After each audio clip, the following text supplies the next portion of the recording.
to over 50 countries. I've crossed oceans, driven across countries, walked across cobblestones, taken trains around the world, survived long-haul flights, and learned the hard way that just because a destination is beautiful does not mean it's always suitable for kids, because there's a difference. Some countries are absolutely beautiful, but exhausting as a parent. Some are incredible for adults, but there isn't much room for kids to actually be kids. And then there are countries where I almost immediately felt myself relax. The countries have space, the families are welcomed, getting around is easier, and learning happens naturally. I don't feel like I have to constantly apologize for simply existing in public with children. So today I am ranking my top 10 countries to travel around the world with kids. Before the comments start coming for me, this is not a scientific rating. I did not sit down with an Excel spreadsheet and go over every single destination, safety ratings, pool transfer, transportation, healthcare, and all of those things. I'm looking at how easy a destination feels as a parent.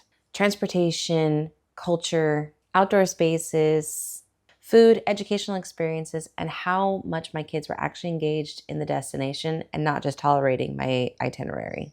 So, hi, I'm Felicia, also known as the Backpacker Mom, and I believe that travel is one of the most educational experiences that we can give our kids. So, let's get into it and start with number 10. Number 10 is Vietnam. Vietnam is busy, it's loud. The traffic can look absolutely terrifying the first time you arrive. Crossing the street feels a little bit like you're placing your faith in the universe, but I experienced so much during my first international trip to Vietnam with my daughter when she was about 10 months old.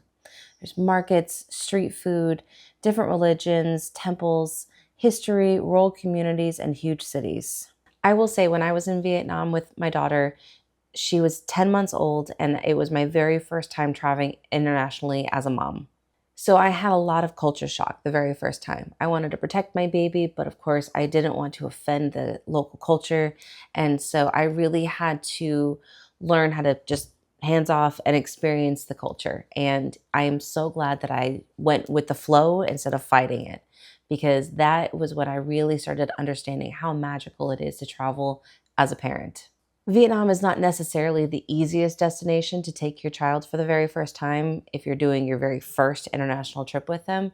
But I will say, even though it can feel overwhelming, it is 110% worth it. Definitely keep it on your list if it's on there for destinations to travel with your kids. Number 9 is Canada. I know some Americans are going to say, Canada, that's barely international. It's right there. But first of all, Canadians everywhere just roll their eyes at you. And 2, just because it's very close to America does not mean that you cannot still experience cultures and different dynamics of the world that are not our own.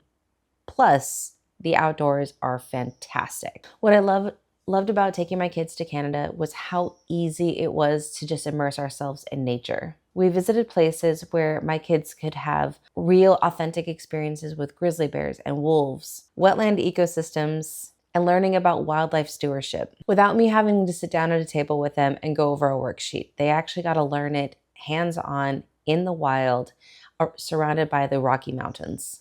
What better way for your kids to learn about nature than being in it? They were seeing it, asking questions, drawing connections between an animal and its environment, and destinations like Golden, British Columbia really remind me why outdoor travel is so valuable for kids. Canada is also fantastic for road trips. You can build your day around a hike, a wildlife experience, or a lake. You don't need to overcomplicate it. And for parents traveling from the United States, visiting Canada with your family is also a really comfortable way to introduce international travel to your family. You are crossing a border, you do have to have a passport, and you are able to experience a different country. But you're not necessarily navigating a massive language barrier or a completely unfamiliar transportation system. Number 8 is Ireland. Ireland is one of my favorite places to recommend for families to travel. Why is that? Because in Ireland, you don't have to have the amazing adventure paired with the complicated logistics. Every day you can experience something new, whether it's cliffs and castles, ruins, cities, food tours, tiny town, sheep, so many sheep, and some of the most beautiful drives I have taken anywhere in Europe. What makes Ireland especially great with kids is that the history feels tangible. You don't just read about the castles, you walk through them. You don't talk about ancient settlements. You can see where people lived hundreds or even thousands of years ago. And Irish folklore, absolute world schooling gold. Fairies, giants, ancient myths, legends. You can take the landscape that you're already looking at and connect it to a story for your kids. And suddenly they care about those ancient ruins or the rolling hills or these dramatic cliffs. Ireland is also a great location where you can slow down. You can take a drive, stop in a tiny village, have lunch, grab a pint, explore castle ruins, and just kind of let the day unfold as it may. There's lots of things that you can learn. It's a great country for you to be able to go with the flow and see where the adventure takes you and the winding road that follows. For families who hate rigid itineraries, Ireland is a win. Number 7 is the Netherlands. The Netherlands is one of those countries where you look around and go, kids were absolutely considered when the city planning was being put in place. And that sounds like such a simple thing, but you notice when you're traveling as a parent that there are places that have put a lot of intention behind including families and kids into the overall plan, giving kids the freedom to be able to have movement and explore and participate in everyday life without causing stress or a hassle. In the Netherlands, you have fantastic public transportation, relatively compact cities, so easy to get around, and lots to see in a small area. You have canals, a cycle culture that is out of this world, parks, and some really great hands-on museums. The Netherlands, and especially Amsterdam, can be much more family-friendly than people expect. You have the Nemo Science Museum, canal cruises, parks, and tons of little experiences that break up the traditional sightseeing schedule. My biggest advice about traveling with kids to the Netherlands is teach them about the bike lanes right away. The bikes are not decorative. They are everyday functional transportation pieces of life. They are basically like another appendage to people living in the Netherlands. You make sure that you are very mindful of the bike path. But once you understand the rhythm of the city, especially learning about the bike lanes, everything else opens up and it is a very manageable city and country to explore. Number 6 is Scotland. Scotland gives me the opportunity to teach my kids in my favorite way, a story. You tell your kids a story. Scotland is a giant story of kings and castles, queens, folklore, mythical creatures, and beautiful landscapes. And sometimes that history really does sound like you're reading a story out of a children's book. But then you take your kids to the actual castle. You can walk through Edinburgh and talk about hundreds of years of history. Then you can drive into the Highlands and suddenly you're talking about geology, wildlife, land use, clans, and Scottish culture. And yes, you can absolutely build an entire conversation around whether the Loch Ness Monster actually exists. Scotland is also amazing for active kids. You have hikes, waterfalls, lakes, castle grounds, huge landscapes. You can balance a museum day with being outdoors as well. And having that balance is something that I definitely look for when I'm picking out countries that are easiest to travel with children. Because let's be real, kids can only listen to me or someone else explain only so long about some guy who died hundreds of years ago before they need to get outside and run off some energy. Number 5 is Portugal. Portugal is a country that I will recommend until the day I die over and over and over again for families, especially to parents who are nervous taking their kids to Europe for the first time. Portugal doesn't just feel manageable, it is manageable. And as the parent who is usually carrying the mental load and the luggage for any trip that we take, manageable is one of my favorite travel words. You have the combination between beaches and castles and food, always the food. You have beaches, castles, incredible food, coastal road trips,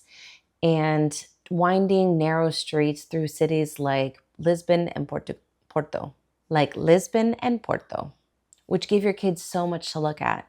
And the Portuguese had kids in mind every step of the way because they even decorated the outside of the buildings with all of these beautiful mosaic tiles. In Portugal, a tram ride can be an activity. Going to a pastry shop can be an activity. Walking around and finding all the azulejo tiles can turn into an art lesson. Visiting the market can be a food and language lesson. And when you go down to the Algarve region, it changes the experience all over again. Now you have caves, cliffs, beaches, and marine life. Portugal is one of those countries where personally I feel my stress just melting away. We lingered, we walked, and my kids can run around in public spaces without me constantly have to hovering over them. They can just have that freedom. And as a mom, that matters. Number 4 is Iceland. Iceland is basically a giant outdoor science classroom. Volcanoes, glaciers, waterfalls, geothermal activity, black sand beaches, tectonic plates, Icelandic horses. You don't even have to try to educate your kids when you're in Iceland. It is literally all around you, because your kids are going to ask why the hill over here looks different than the hill over here. The landscape naturally gives your kids opportunities to ask questions that will teach them along the way. And after traveling to Iceland with a younger child and a baby that I've carried through Iceland, I've done day trips, road trips, outdoor experiences where we had to adjust slightly based on the age of the kids. Iceland taught me that family adventure does not need to mean extreme adventure. You don't have to take a 10-mile hike to a glacier, because in Iceland, some of the glaciers aren't that far away. You can visit waterfalls, walk an accessible trail, meet Icelandic horses, learn how geothermal energy works, visit a geothermal kitchen, and your kids are still experiencing Iceland in every form. Now, Iceland can be expensive. Let's not pretend it's not. And we went during the summer, which means that it was pretty expensive. And even though we went in the summertime, weather always has a mind of its own. We had beautiful blue sky days with 24 hours almost of daylight. And then we had days where we had to walk like this to get it out of the wind, because that's just Iceland. But for nature-loving families, Iceland is still on the top 10 list of places I would go again with my family. Number 3 is Denmark. Denmark might be one of the easiest countries for kids just to exist in anywhere that I've visited in the world thus far. Family travel doesn't always need another destination. Sometimes you just need a destination where family life is planned out easier. And Denmark does that extremely well. There are playgrounds, parks, bikes, public transportation, interactive museums, and public spaces where kids are exactly where they need to be. And then you have the Tivoli Gardens in Copenhagen. It's beautiful, historic, it's fun, and everybody wins. In Denmark, you don't need to have an itinerary. You don't need an amusement park. What you need is hygge, and embrace what hygge means to the Danes, which really is the joy of doing nothing, of spending a cozy day and embracing that to its fullest, whether that is sitting in a coffee shop with your kids or walking around and taking in all of the architecture around Denmark, learning about castles, and doing it as a cozy family together. What I love about Denmark is that it showed me that family travel doesn't just mean good for kids. It means kids are included, yes. Parents are included though too, because it's the entire family. And family-friendly doesn't mean that you are sacrificing more kid-friendly things for adults not so friendly, must-tolerate items. It means that, yes, family-friendly activities and destinations can have incredible food, beautiful architecture, historical walking tours, food tours, and culture that pleases both kids and adults, because it's accessible, it's tangible, and it starts soaking in on levels from toddler to adulthood, which is a big reason why Denmark is in my top 3 countries for destinations for families. Number 2 is Norway. And honestly, Norway could have easily taken number 1 spot. It was definitely a toss-up between 1 and 2. Norway was one of my favorite countries to visit with my daughter. Norway is one of the best countries I have experienced for raising curious and adventurous kids, because everything encourages you to be outdoors in Norway. You have fjords, mountains, waterfalls, ferries, scenic trails, hiking trails, tiny villages. What I love about Norway is the transportation often becomes part of the experience. Now a ferry is not just how you get somewhere. Your kids are standing outside watching the fjord. A train isn't just transportation. You're traveling through some of the most beautiful landscapes in Europe, and a road trip is not just 3 hours in a car. You're stopping at waterfalls and viewpoints along the way. Norway also made me think a lot about independence. I noticed children being given, including my own, a lot more room to explore, room to move, room to interact with nature, which of course really aligns with how I travel with my kids anyways. I don't want to take them around the world and just tell them to be quiet, don't touch anything, stand there and be still. I want them to experience it and how kids experience things, which is through movement, touch, smells, sounds. I want them to be involved. I want them to be climbing on things when it's allowed. I want them looking and using their hands and sometimes even getting muddy. Norway expensive? Yeah, it can be. My bank account certainly remembers the dent I made in it for Norway, but absolutely worth it. Now, are you ready for it? My number one country around the world for traveling with kids is Spain. Now, this probably is a shock to no one if you've been around for a little while. Spain made a huge impact in my life and for the life of my family, and certainly how my daughter was raised, and really how I think about normal family life. What Spain does so beautifully is include children in daily life. Kids are in plazas, they're at restaurants, they're walking with their families in the evening, and they're part of the rhythm in the community. And as a parent traveling with kids, I didn't feel like I needed to separate a kid's itinerary from our itinerary. We could explore a cathedral and then go out and eat churros, visit a historic palace and then go run through the plazas, take a food tour, join a cooking class, watch flamenco, visit the markets, and even spend the afternoon on the beach, though depending on the season, I would choose to do morning versus afternoon. Between the food, the history, the art, music, and family life in Spain all overlap with one another, which makes an educational travel experience to Spain truly, truly a magical one. Spain also taught my kids that culture is alive. It's music in the streets, it's families around a table, it's festivals, it's food, it's language, it's tradition. And it's the way the community moves through an ordinary Tuesday. And for me, this is the whole reason why we travel.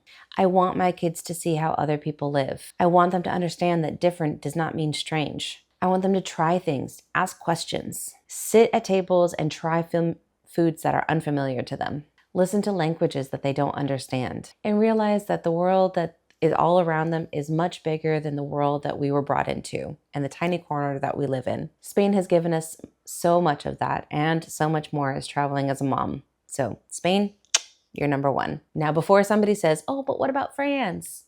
I know. And I know that my husband is going to give me grief about it because he always told me when we lived in Spain and I kept flying up to Paris and driving around France, pick a new country. So clearly that was going to be on the honorable mentions list. I had a lot of countries to choose from, and it was very hard for me to narrow down just 10. After visiting more than 50, 10 was really, really hard. So honorable mentions go to places that have been near and dear to me for so many reasons, and that would be France, Belgium, Croatia, and Laos. Oh, some of my favorites. It's so hard to choose a favorite when you are in love with just travel in general. France gave us incredible food, wine regions, and history, which is hard to beat. Belgium is great for compact cities, chocolate, castles, and really easy train rides. Croatia is beautiful for families who love the coast, swimming, and historic towns. And Laos will always be a very special place to me. The cultural experiences that my family had there are some of the most meaningful ones that I have had in my entire life. So just because they're not on the top 10 does not mean that I don't recommend them. It just means I gave myself a few rules for this video, and shockingly, I'm attempting to follow them. But here's the thing that I've learned after visiting more than 40 countries as a mom and over 50 countries around the world. The best country for your kids is not going to be the one that has the largest theme park, or the one that has the most kids attractions, or the hotel that has the fanciest kids club. Sometimes the best destinations for kids and families is where you can simply have room to participate, to explore, to ask questions, and try new foods, to move, and to notice all the little details that come with traveling to new destinations, to open your eyes and be observant to the world around you. And that is why I say travel is education. Because when kids are given the opportunity to experience the world, they learn constantly around every corner. And sometimes the lessons that they remember the most are the ones you didn't plan on teaching them. So if you're planning an international trip, tell me in the comments, which country would you put at number one? Would you agree with Spain? Because I also feel like Norway, especially with FIFA, and Ireland are going to have some very passionate people representing for them. And I get it. Trust me. It was very hard picking top 10. Because I have loved so many countries as my favorite. Honestly, as a traveler, it's one of the hardest questions for me to answer. Oh, which one's your favorite? Ugh. It's like picking your favorite kid. It's very hard to do, / you probably also shouldn't do that. So I'd love it if you would subscribe. If you want more honest family travel, tips, destination guides, world schooling inspiration, and story from a mom who's traveling around the world with her 2 kids. I'm Felicia, the Backpacker Mom, and thanks for being here. We'll see you next time.